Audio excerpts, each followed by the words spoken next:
Alors, La chair est triste, hélas, c'est ni un essai, ni un manifeste, c'est même pas un projet de société. C'est un texte très personnel, écrit à la première personne, qui est un texte de colère, un peu comme quand on a besoin de vider son sac et sans filtre, quelque part. J'ai écrit La chair est triste, hélas, à un moment où j'en étais à presque 4 années sans rapport hétérosexuel, ou presque. Je dis un petit presque.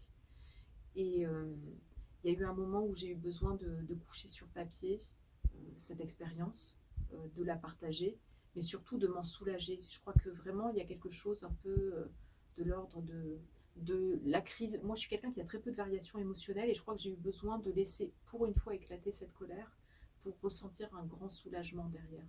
Donc je pense que c'est l'apaisement. Bizarrement, alors vu que c'est un texte plein de colère, on pourrait dire que je cherche les crosses, mais en fait non, je crois que c'est un texte pour moi que j'ai écrit parce que je recherchais une forme de paix intérieure.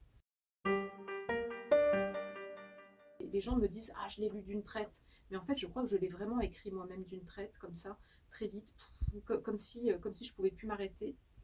Et ça a été assez compliqué à lire.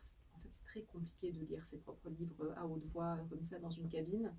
Parce que cette colère-là, vu que moi je l'exprime très peu physiquement, au quotidien, je hausse jamais le ton, c'était compliqué finalement de faire passer cette colère dans ma voix et en même temps rester ce que je suis, c'est-à-dire une personne très retenue, quoi.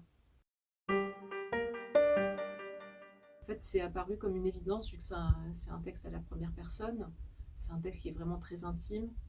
Euh, je me suis dit, je vais le faire. Puis en plus, moi, j'ai un peu l'expérience quand même du podcast, de la radio, de faire des doublages, de faire de la voix off et tout. Je me suis dit, ça va être facile, pas de soucis. En fait, c'est super dur.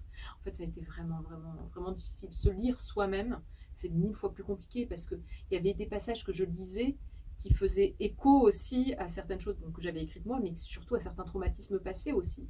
Et avec les femmes, ça se passe comment, me demande ma psy, curieuse de comprendre pourquoi je ne deviens pas tout à fait lesbienne. Honnêtement, j'ai toujours eu de grandes interrogations concernant mon orientation sexuelle. La question n'a jamais été tranchée.